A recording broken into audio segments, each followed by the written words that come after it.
teknologi ini seharusnya dan bagaimana teknologi itu bisa juga menjadi suatu hal yang negatif khususnya bagi lingkungan ya.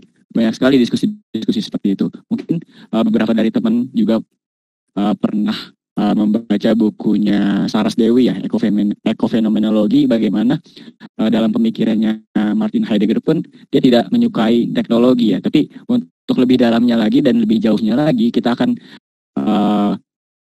bergabung bersama diskusi pada malam hari ini ya, akan dibahas oleh Mbak Rina. Nah, Mbak Rina sudah join. Selamat malam Mbak Rina. Gitu.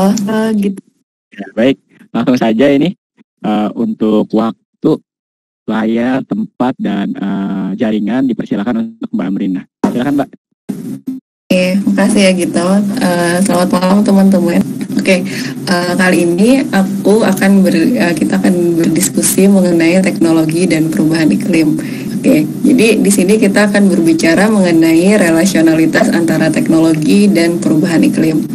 Di sini kita akan mengawali dari satu premis yang sudah cukup umum gitu, bahwa teknologi pada akhirnya perkembangan teknologi ini dari awal sampai sekarang itu selalu mengarahkan perubahan iklim ke arah yang lebih buruk gitu. Kita sering bicara masalah polusi, masalah kenaikan iklim, kenaikan suhu bumi, terus bahkan sampai masalah iklim sosial yang misalnya kayak pendapat sekarang generasi sekarang terlalu fokus kepada gadget dan lain-lain.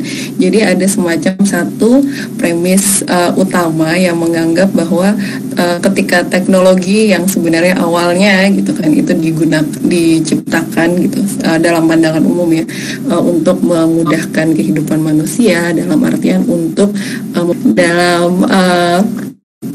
mempermudah kehidupan manusia dan akhirnya memperbaiki kehidupan manusia. Pada akhirnya kita berada di titik di mana teknologi ini sudah semacam dianggap sebagai satu kambing hitam bersama gitu loh. Dialah yang akhirnya membuat satu iklim, terus juga lingkungan dan lain-lain itu mengarah ke kondisi yang lebih buruk. Nah, tapi di sini kita perlu kritisi lagi mengenai premis tersebut. Misalnya ketika kita melihat frasa diksi dari perkembangan teknologi, perkembangan itu kan akhirnya menunjukkan satu dimensi ruang dan waktu gitu. Jadi teknologi ada konteks perkembangan, ada konteks waktu dan ruang yang sangat temporer gitu. Dalam artian teknologi misalnya kalau kita ambil contoh teknologi pembangunan gitu, ini kebetulan ini ya aku mungkin dalam sesi kali ini bakal banyak ngambil contoh teknologi konstruksi, arsitektur dan lain-lain karena kebetulan kerjanya di daerah situ gitu, di lingkungan situ. Jadi misal dulu kalau kita teknologi pembangunan itu kalau mau membangun rumah membangun bangunan kita baru hanya bisa sampai pada tahap 1 atau 2 lantai aja karena keterbatasan teknologi yang kita miliki. Misalnya teknologinya masih berupa tangga yang diolah dari bambu, terus juga alat yang kita miliki masih sederhana dan lain-lain. Sekarang kita sudah berada pada dunia di mana bangunan itu bisa 1 kilometer ke atas gitu kan. Satu hal yang bisa dibangun gitu dengan teknologi yang bukan hanya lagi tangga bambu atau scaffolding dan lain-lain, tapi levelnya sudah di luar melampaui itu gitu. Nah, itu adalah satu konteks di mana dimensi ruang dan waktu sendiri itu berpengaruh dalam premis ini. Kemudian ketika kita berbicara mengenai teknologi, kita perlu melihat apa sih makna teknologi itu secara ontologis, relasional maupun dialektikal gitu. Jadi apakah teknologi yang selama ini kita kira atau kita anggap sebagai definisi yang sudah kita terima begitu saja itu sebenarnya masih cukup relevan ketika kita melihat premis ini dalam level filosofis gitu. Sehingga apalagi kalau seandainya kita melihat ini melihat relasi antara teknologi dan lingkungan atau dalam hal ini perubahan iklim gitu dalam konteks antroposentrisme dan lain-lain gitu. teknologi dan lingkungan itu seakan-akan jadi dua hal yang begitu terpisah gitu, atau bahwa teknologi itu hadir di luar dari lingkungan itu sendiri gitu. Nah, di sini kita akan melihat kembali gitu bagaimana sih sebenarnya posisinya, apakah benar bahwa jangan-jangan teknologi itu seakan-akan suatu entitas yang terpisah dari lingkungan. Karena kalau ketika kita bicara mengenai teknologi itu kan selalu hal yang di laptop misalnya, atau AC atau mobil, bukan soal kayu, soal sungai dan lain-lain gitu. Jadi ada dua oposisi tersebut.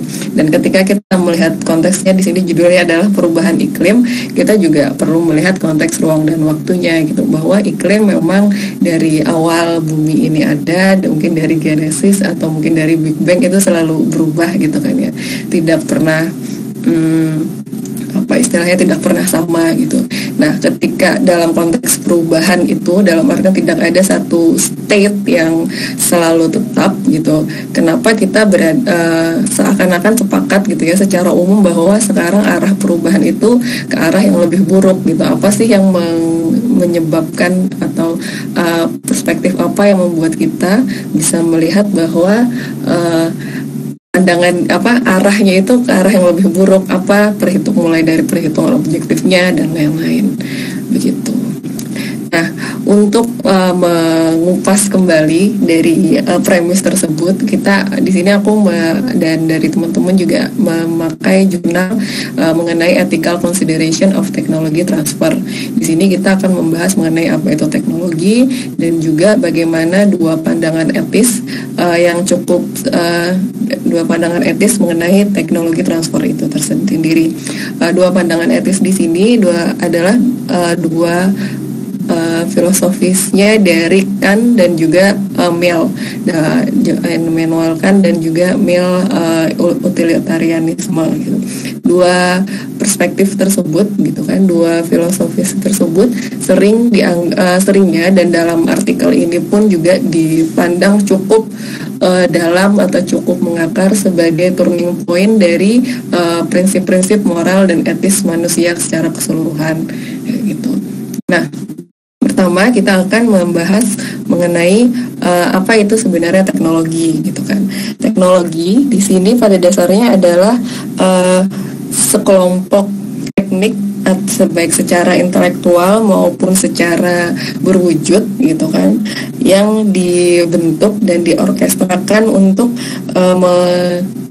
memecahkan satu permasalahan gitu.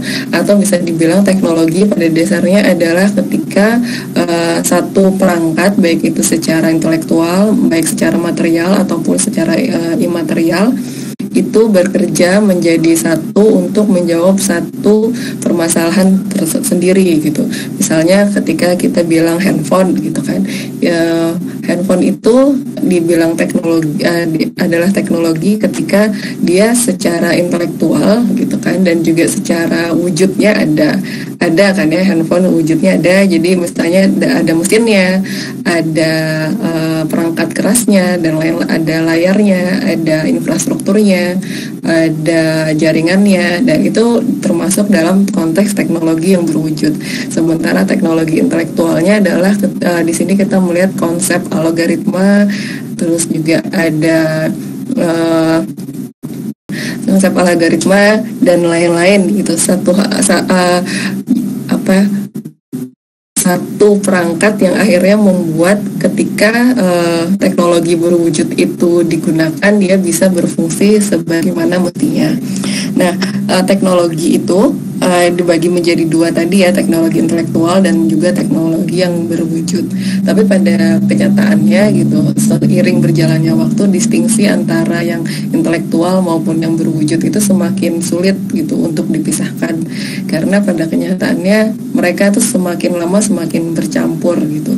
Jadi kalau teknologi intelektual pada dasarnya adalah perangkat perspektif gitu kan, atau perangkat intelektual yang biasanya dipakai oleh manusia gitu kan, atau orang-orang untuk berpikir, untuk melihat, untuk membaca dan lain-lain. Jadi kalau kita melihat konteksnya misalnya ini taksonomi, terus juga diferensiasi dan lain-lain, itu adalah teknologi intelektual. Atau misalnya keilmuan itu sendiri adalah teknologi intelektual. Tapi sementara misalnya kalau dalam contohnya kayak arsitektur gitu kan, sebagai satu ilmu perencanaan gitu, di sana terdapat masalah struktur, masalah ruang, masalah lain-lain.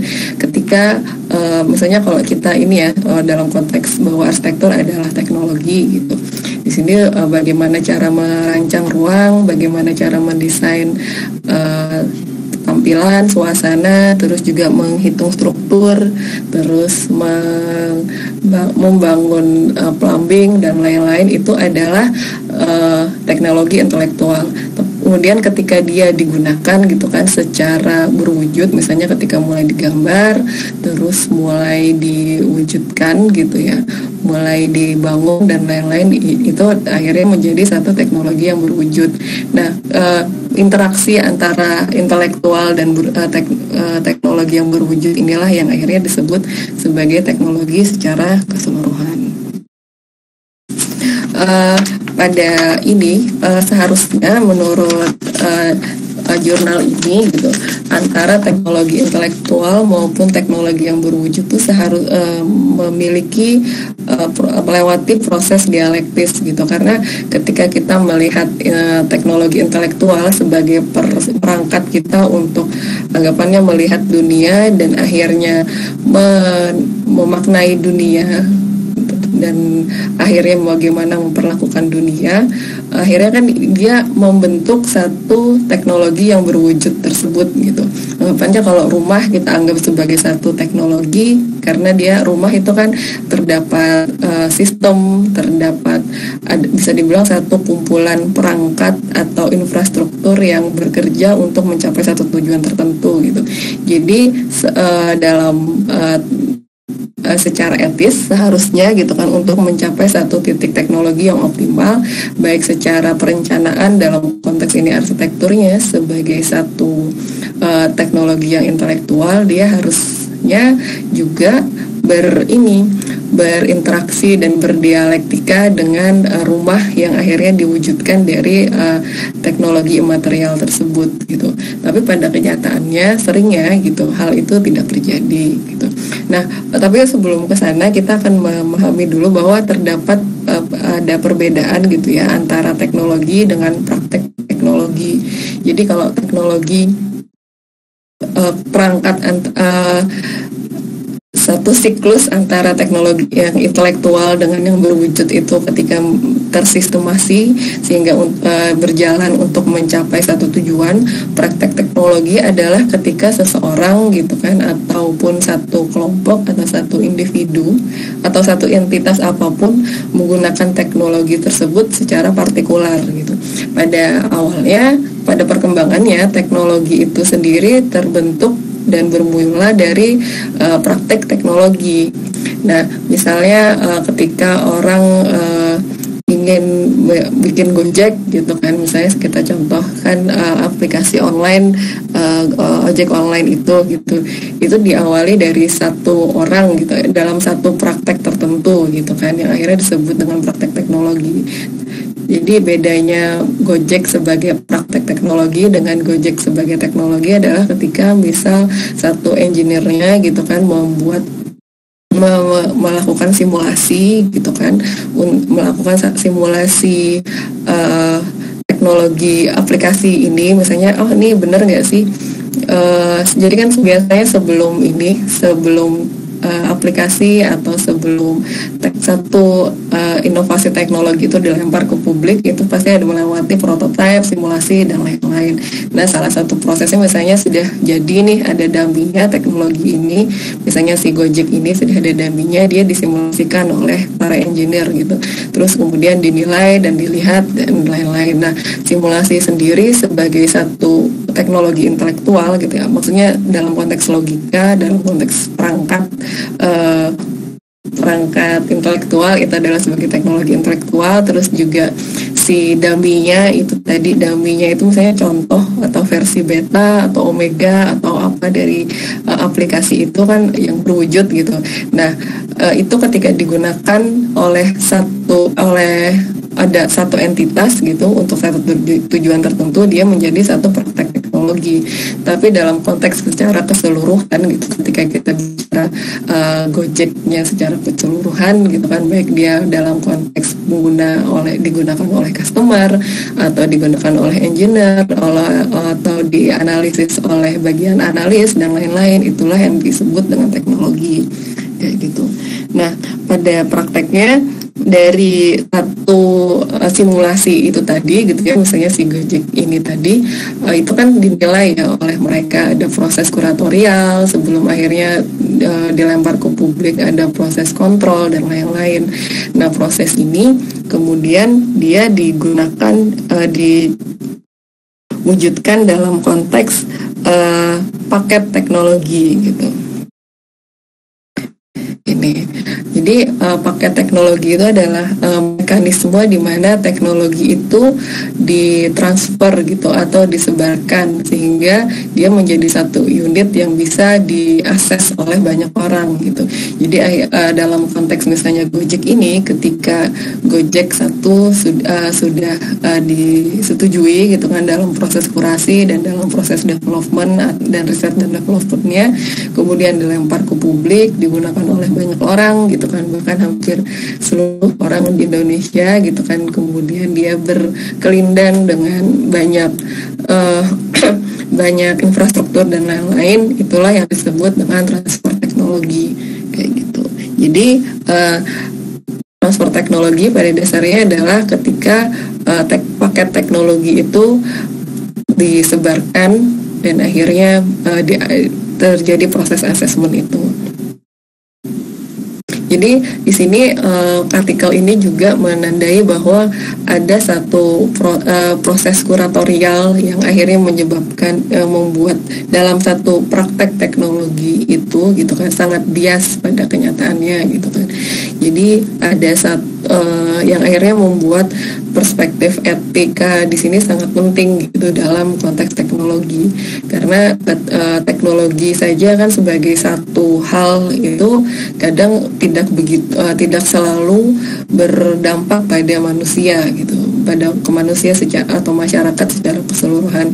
Namun ketika dia telah mengalami proses transfer gitu kan, ketika dia sudah menyebar dan akhirnya menjadi satu apalagi ketika sudah menjadi satu bagian dalam kehidupan masyarakat atau kita manusia pada umumnya, dia baru memiliki dampak. Nah, inilah yang disebut dengan transfer teknologi gitu. Jadi di sini kenapa pentingnya kita melihat dalam perspektif etis adalah dalam proses pergeseran dari dari praktek teknologi menuju paket teknologi melalui proses transfer teknologi gitu. Dan di sini kadang kan kita akhirnya gitu kan ditenggarai proses inilah yang membuat kenapa kita melihat teknologi sekarang itu bisa berdampak buruk pada diri kita misalnya dan lain-lain gitu. Jadi kalau kayak media sosial gitu kan sebagai satu teknologi gitu kan, dia tuh melalui proses intelektual yang cukup panjang gitu kan, ada proses konsiderasi di sana yang untuk menentukan bahwa ini bagus atau enggak gitu kan, ini baik atau enggak untuk bisa disebarkan atau ditransfer ke entitas-entitas lain gitu. Nah, di situ pertimbangan siapa dan pertimbangan apa, tendensinya apa sangat berpengaruh di sana gitu. Dan disitulah akhirnya kita bisa melihat bahwa teknologi pada akhirnya ketika dia dari satu praktik untuk kemudian menjadi paket yang ditransfer, ada pertimbangan etisnya. Gitu. Sorry, kok gini. Ya, jadi di sini ada dua pendekatan. Pertama adalah pendekatan Kantian. Ya, pendekatan Kantian pada dasarnya adalah kalau aku baca ya dari inti yang dibahas di sini pada saat ini bahwa ketika kita memperlakukan manusia atau memperlakukan kemanusiaan itu kita memperlakukannya bukan sebagai sarana gitu kan, tapi sebagai tujuan. Misalnya ketika kita berbuat baik kepada orang lain gitu, itu kita berbuat baiknya karena orang lain tersebut dan ditujukan untuk orang lain tersebut gitu, bukan untuk sarana bagi kita untuk mendapatkan kebaikan lain gitu. Jadi mungkin kalau dalam konteks ini ya, kalau seandainya kita berbuat baik ke orang lain gitu, mungkin sederhananya lebih kita tidak mengharapkan balasan apapun gitu lah ya.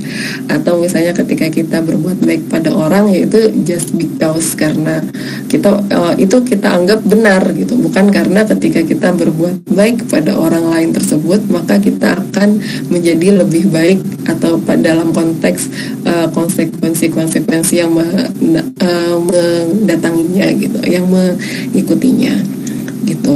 Nah, dari sini kalau kita bawa ke teknologi gitu ya, akhirnya kita dalam proses kuratorial tersebut gitu kan, kita perlu melihat definisi baik atau buruknya itu tujuannya buat apa gitu kan. Apakah ketika aplikasi ini tadi, misalnya aplikasi Gojek tadi yang menghubungkan antara pengendara, antara driver dengan customer, apakah keputusan-keputusan yang ada di sana itu benar-benar ditujukan untuk kebaikan customer tersebut, atau pada kenyataannya kebaikan yang diberikan oleh aplikasi dan teknologi tersebut sebenarnya bertujuan untuk kebaikan si aplikasi ini sendiri, sehingga ada kebalikan yang resiprokal kembali ke mereka gitu. Jadi di sini juga perlu dilihat gitu kan, ketika kan menyebutkan bahwa individu di sini ketika kita mengarahkannya ke Gojek atau ke arsitektur atau ke filsafat, bahkan di situ kita memposisikan bahwa institusi itu termasuk teknologi, termasuk perusahaan, termasuk pengetahuan gitu, itu akhirnya diposisikan sama seperti individu. Maka pada akhirnya ketika kita memperlakukan institusi ini, itu juga sama seperti bagaimana cara kita memperlakukan kemanusiaan. Itu tujuannya untuk yang bertujuan untuk si institusi tersebut, bukan untuk hanya untuk digunakan sebagai sarana atau merely as a means itu tadi. Nah, pendapat dalam konteks teknologi ada permasalahan teknologi. Jadi di sini akhirnya ketika institusi gitu kan, bahkan perangkat pengetahuan ataupun bahkan di sini kalau kita melihat teknologi itu sendiri itu diposisikan dan dimaknai sama seperti individu dalam pendekatannya kan, maka mereka memiliki hak dan kewajiban yang sama seperti individu pada umumnya. Dan bagaimana cara perlakuan kita dalam konteks diri ke mereka gitu ya, self to them, itu sama seperti kita dengan manusia pada umumnya, pada yang lain gitu. Jadi tidak digunakan hanya sebagai sarana, tapi juga untuk tujuannya adalah untuk institusi ini sendiri gitu. Nah, di sini pada akhirnya cukup banyak problematik gitu kan ketika kita melihat teknologi dan transfer teknologi dalam konteks seperti ini gitu, terutama ketika kita memposisikan institusi gitu dalam konteks misalnya institusi secara literal gitu ya, komunitas gitu kan. Jadi kan di situ ada institusi yang terdiri dari beberapa individu yang kadang mereka memiliki ini sendiri gitu, perspektif sendiri atau ke perspektif etis sendiri tentang mana yang sebenarnya baik untuk mereka gitu kan. Dan pada kalanya hal tersebut jadi berseberangan gitu kan. apa yang bagus untuk institusi gitu kan, akhirnya kadang tidak bisa dibilang bagus juga untuk individu. Nah, ketika itu kita bawa ke arah yang lebih luas lagi dalam konteks planetary gitu kan, pandangan bahwa pandangan kan gitu ya, bahwa ketika kita memperlakukan yang lain atau others atau apapun selain diri gitu kan sebagai tidak sebagai sarana, tidak sebagai media, itu juga perlu dilihat bagaimana diri ini memperlakukan yang lain dalam konteks bukan hanya manusia ataupun bukan hanya institusi tapi juga pada lingkungan gitu kan. Nah, dalam konteks survival gitu kan, di sini konteksnya planetary survival, akhirnya muncul satu premis gitu, satu statement gitu. Jadi statementnya kan ini akhirnya di restate lagi gitu, bahwa promise the condition for the indefinite continuation of humanity and earth gitu. Jadi ada diri dan others itu akhirnya menjadi ada othersnya itu adalah satu kesatuan kemanusiaan yang ada di seluruh dunia gitu. Atau ketika kemanusiaan itu yang akhirnya jadi sangat penting gitu, atau act so that the effects of your action are compatible with the permanence of the genuine human life gitu. Jadi so you treat humanity itu tidak hanya sebagai, akhirnya konteks sarana and ends ini dalam konteks ketika kita bawa ke lebih luas lagi gitu ya, antara diri dengan yang bukan diri kita, D besar gitu, itu jadi susah lagi dipisahkan gitu kan, karena ketika humanity on earth gitu kan, karena kita manusia gitu, kita adalah humanity on earth itself gitu. Jadi di sini akhirnya dalam konteks etis gitu agak susah kita memegang pendirian itu gitu, menggunakan, ada paradoks gitu yang terjadi di sini.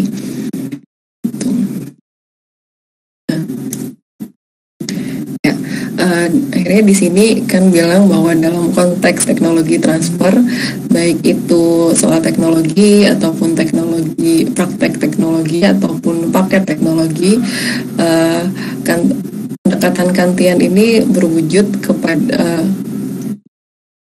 bahwa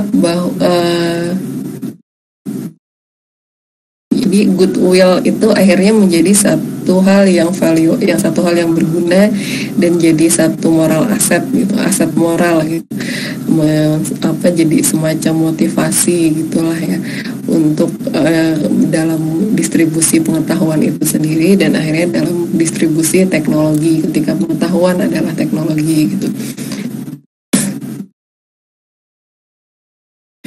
Although tangible results are hoped for in the transfer process, their failure to occur does not detract from the basic morality of the situation, that individual and institution of however variety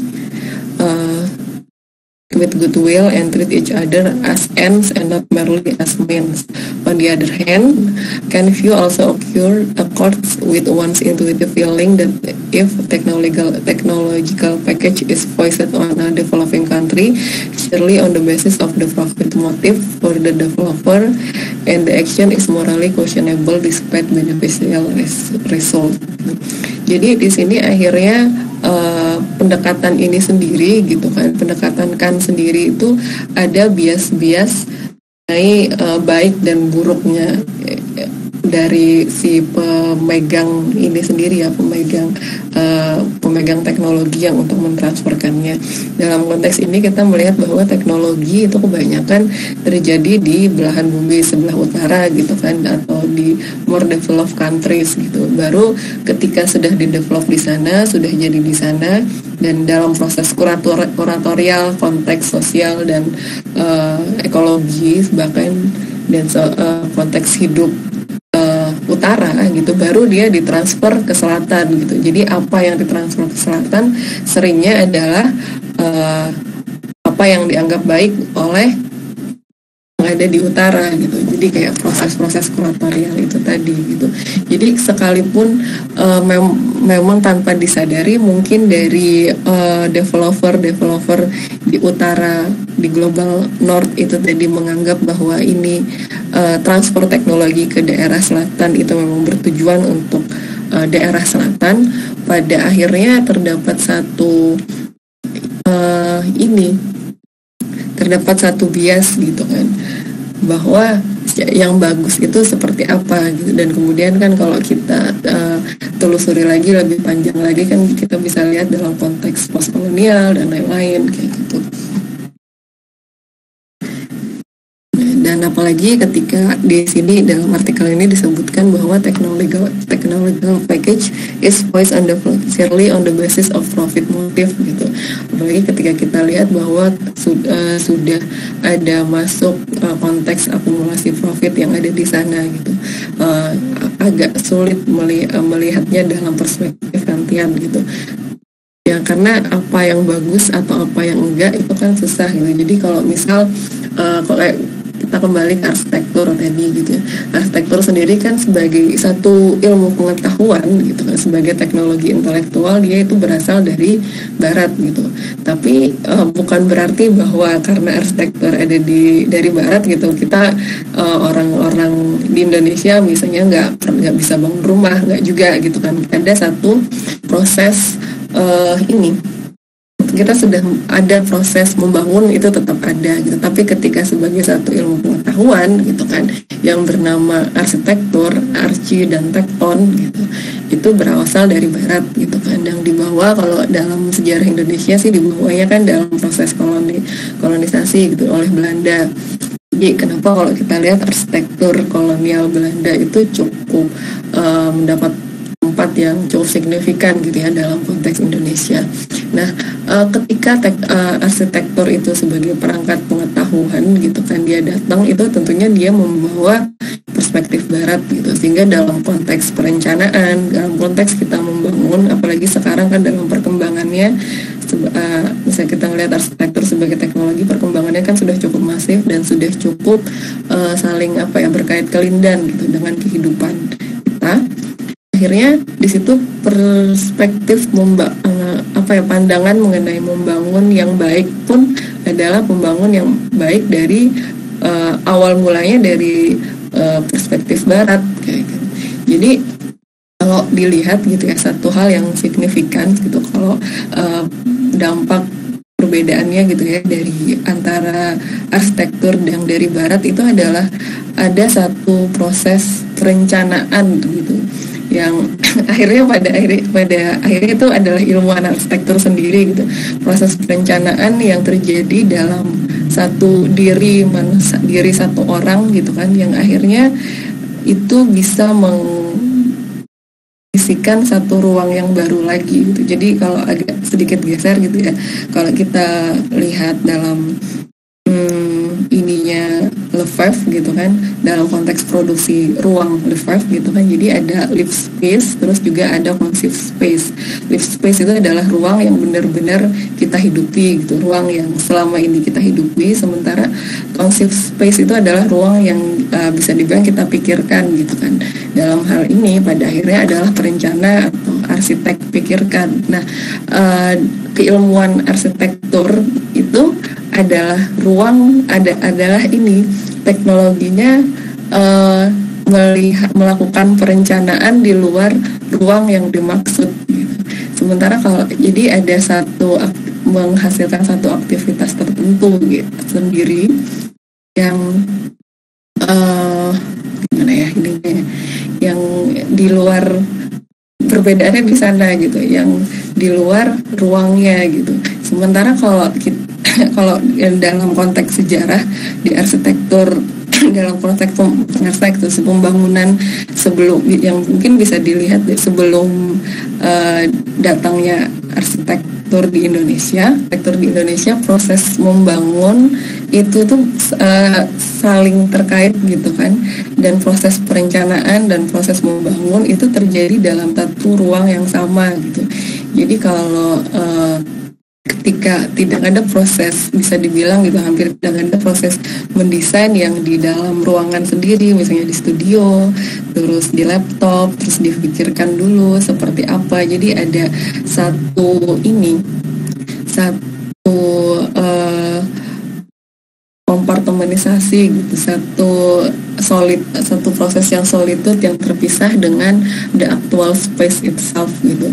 Nah pada akhirnya gitu ini nih yang karena kan sebenarnya kalau kita lihat dalam perspektifnya ini ya kan gitu kan, dalam melihatkan misalnya kita menggunakan arsitektur adalah satu teknologi gitu kan, ketika kita melihat satu ruang untuk mendesainnya gitu kan, untuk merencanakannya adalah untuk kebaikan ruang itu sendiri atau live space itu sendiri, itu akhirnya putus gitu kan, karena proses melakukannya itu dilakukan oleh diri gitu, D besar gitu, ada self, ada diri yang melakukannya, yang akhirnya menjadi lebih tinggi dan lebih punya power dibandingkan apa yang didesain kayak gitu. Nah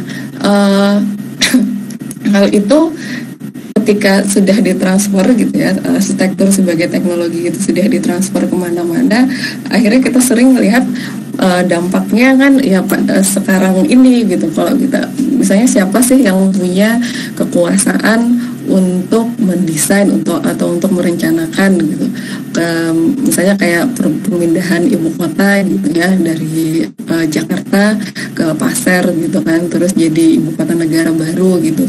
Itu kan logikanya sama, ada logika conceive space gitu kan, ada yang dianggap lebih besar, yang lebih tinggi dibandingkan live space yang ada di Panajam Pasirnya ini, yang akhirnya berubah menjadi nama Nusantara gitu. Nah itu kalau kita lihat dalam konteks ini gitu kan, misalnya proses pemindahan ibu kota adalah satu teknologi gitu di situ, atau rencana teknologi lah ya, karena belum ada wujud secara nyata gitu. Itu kan apakah the technology itself ya, teknologinya sendiri adalah bertujuan untuk ends-nya itu adalah IKN-nya gitu kan, atau Panajam Pasirnya ini, atau Nusantara atau apa, itu kan akhirnya jadi sangat bias gitu dan baur gitu. Siapa sebenarnya the ends of the ends dari teknologinya si pemindahan ibu kota ini kayak. Karena pandangan moralnya pun akhirnya agak susah gitu kan, ketika kita hanya dengan informasi yang ada untuk kita nilai gitu. Nah itu kalau dari kan. Kemudian selain kan yang sangat menekankan bahwa pentingnya tidak menggunakan aktivitas kita atau apapun yang kita lakukan dari diri ke others itu sebagai sarana. John Stuart Mill atau dalam salah satu prinsipalnya utilitarian itu justru berkata sebaliknya gitu, bahwa yang konteks moral, bagaimana kita melihat etika itu justru dilihat dari konsekuensinya, sehingga apa yang aksi kita gitu, apapun aksi kita itu justru jadi sarana gitu, bukan sebagai ends, karena konsekuensi itulah yang akhirnya menentukan baik buruknya ataupun pandangan etis yang berlangsung.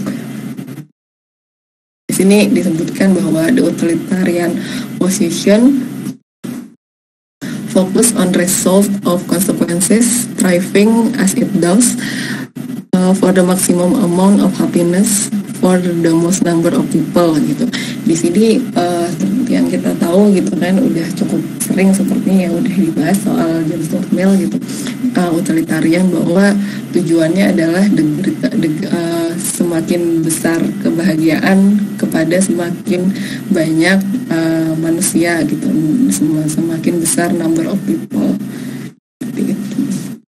Jadi di sini ada dalam konteks ini gitu kan, dalam konteks etis, dua pandangan inilah yang sebenarnya dianggap mendasari perspektif moral manusia gitu, tentang bagaimana mungkin kalau kita bawa ke arah yang lebih sederhana gitu, yang lebih umum, ketika kita melakukan sesuatu gitu kan, dalam itu kita melakukannya apakah untuk orang lain atau makhluk lain atau entitas lain gitu kan, atau sebenarnya kita melakukannya untuk kebaikan, untuk akhirnya kembali ke diri kita sendiri lagi gitu kan, ketika konsekuensinya itu adalah untuk membahagiakan diri kita gitu. Jadi kalau misalnya contohnya misalnya manusia dengan kucing gitu, ini contoh terdekat aja ya. Jadi ketika apakah misalnya seorang pencinta kucing gitu kan, dia mencintai misalnya ngasih makan kucing, terus menerima kucing di rumahnya, itu apakah untuk kucing itu sendiri, atau sebenarnya kucing itu sebagai means atau sebagai sarana untuk menyenangkan dirinya dia gitu kan. Itu adalah di situ sih perbedaan mendasar antara Kantian dengan utilitarian perspektif itu tadi.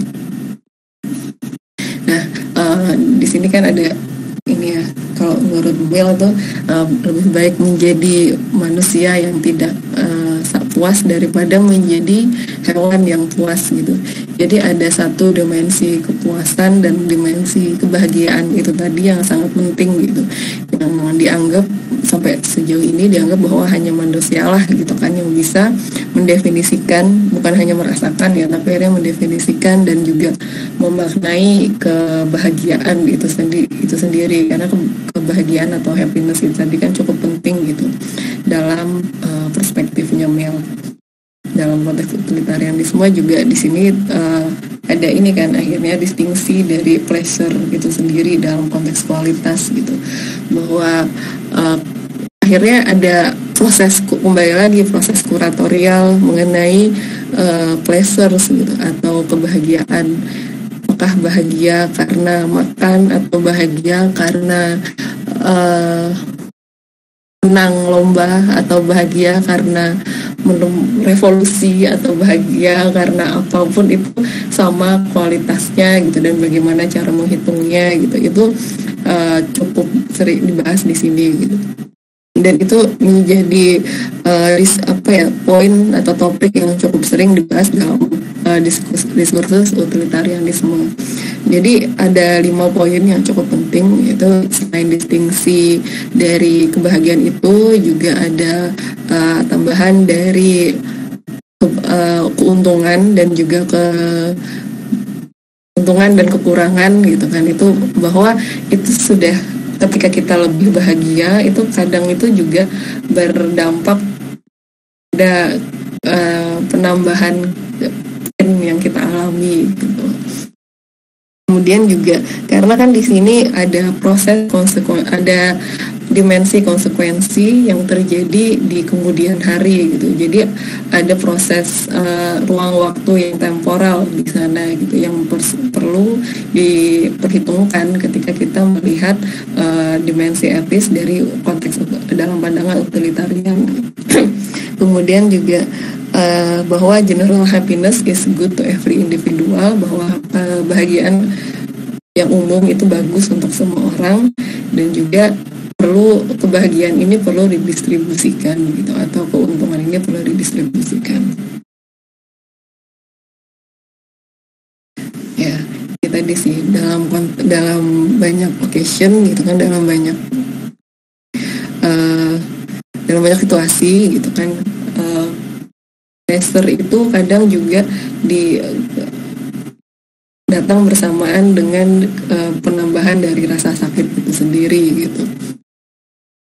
Misalnya kalau kita dalam konteks teknologi, akhirnya gitu kan, ketika teknologi sudah semakin maju, misalnya kayak teknologi pembangunan sudah semakin maju, kita dulu bangun bangunan itu maksimal seperti contoh tadi yang maksimal adalah lantai kedua gitu, sekarang sudah lantai entah berapa ratus gitu. Itu juga datang bersamaan dengan dampak-dampak buruk atau the addition of pain yang akhirnya kita rasakan sekarang.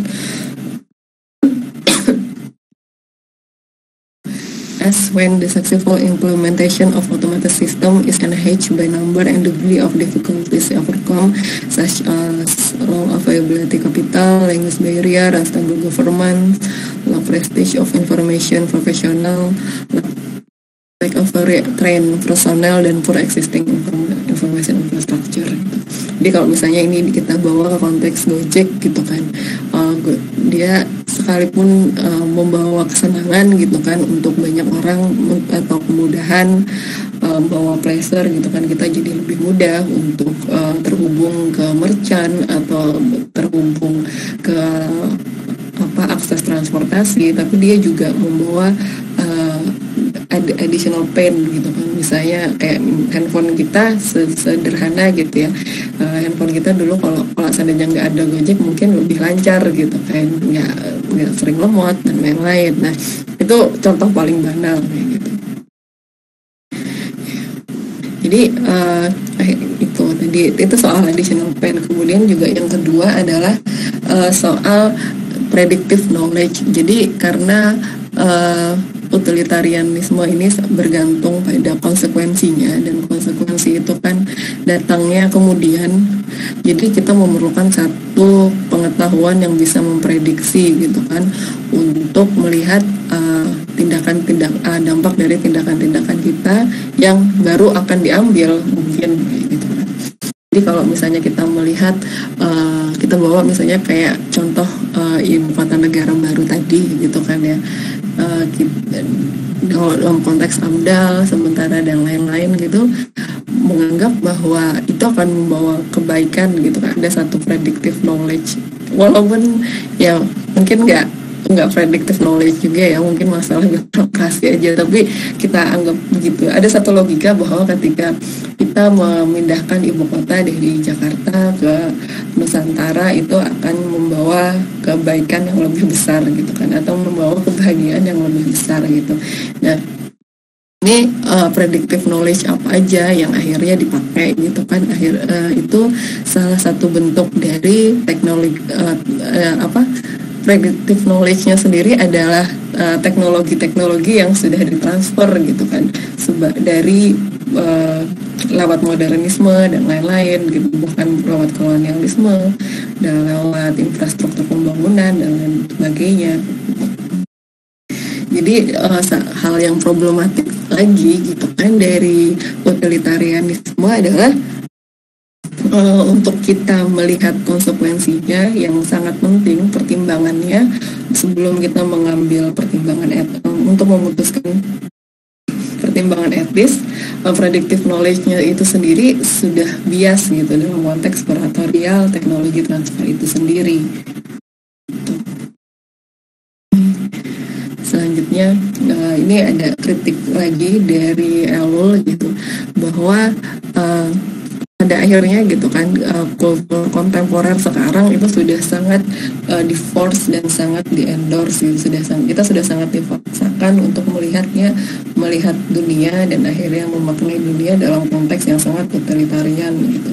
Dan kalkulus perhitungan atau perhitungan mengenai kebahagiaan ini kan sekarang sudah sangat jauh gitu ya, dan walaupun akhirnya juga sangat problematik gitu, karena akhirnya apa sih yang disebut dengan kebahagia gitu, orang itu bahagia seperti apa gitu, itu kan macam-macam ya, mulai dari Maslow lah, mulai dari mungkin secara psikoanalisis lah, dan macam-macam kayak gitu. Dan dalam konteks sebagai satu teknologi yang ditransfer gitu, dia sudah disebar ke banyak hal gitu kan dalam dunia ini. Jadi kalau kata Ellul, it is behavioral, in other words only correct practice, not intention nor motivation. It rules out problematic of traditional morality of ambiguity, and unacceptable in technological world. Menurut Ellul, evaluasi moral sendiri itu termasuk juga dalam teknologi transfer sudah dipaksakan untuk melihatnya dalam konteks totalitarian gitu. Totalitarian sendiri tidak selalu dipandang salah, Namun karena dia sudah menjadi satu hal yang sangat dominan, bahkan sudah jadi soul moral gitu kan, sudah sebagai satu-satunya, dia mengorbankan sekali prinsip etis dari akhirnya menjadi problematis. Kemudian juga kalau kita lihat dari kritik feminis gitu, ini waktunya udah 8:30 nih. Dari kritik feminis di sini baik Kant maupun si Mill atau utilitarian itu sangat menekankan pada pandangan yang mana yang benar gitu, the ethic of rights gitu. Jadi pertimbangan mengenai apakah ini sarana, apakah ini tujuan, belum lagi kalau kita bawa ke Mill itu perhitungan mengenai kebahagiaan lebih besar kebahagiaan yang mana, distribusinya seperti apa, benefitnya yang mana. Itu menurut Gilligan gitu kan, dalam konteks feminis itu sangat kompak, sangat problematik gitu kan. Jadi menurut dia kan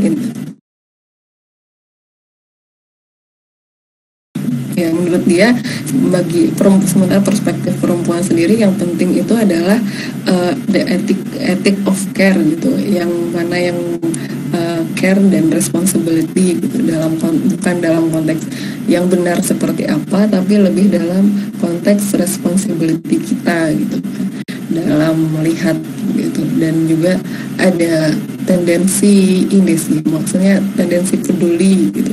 Jadi kalau kayak misalnya kita melihat satu tindakan ini sih, aku kebetulan ada beberapa waktu lalu baca gitu kan. Jadi kalau ketika laki-laki gitu kan, akhirnya ketika satu pandangan maskulin untuk melihat konteks pelecehan seksual lebih condong untuk melihat ya, keadaan yang benar gimana sih, spill the tea-nya tuh kayak gimana, kronologinya seperti apa. Sementara bagi perempuan yang penting itu adalah kita caring the korban gitu kan, caring the victim gitu kan.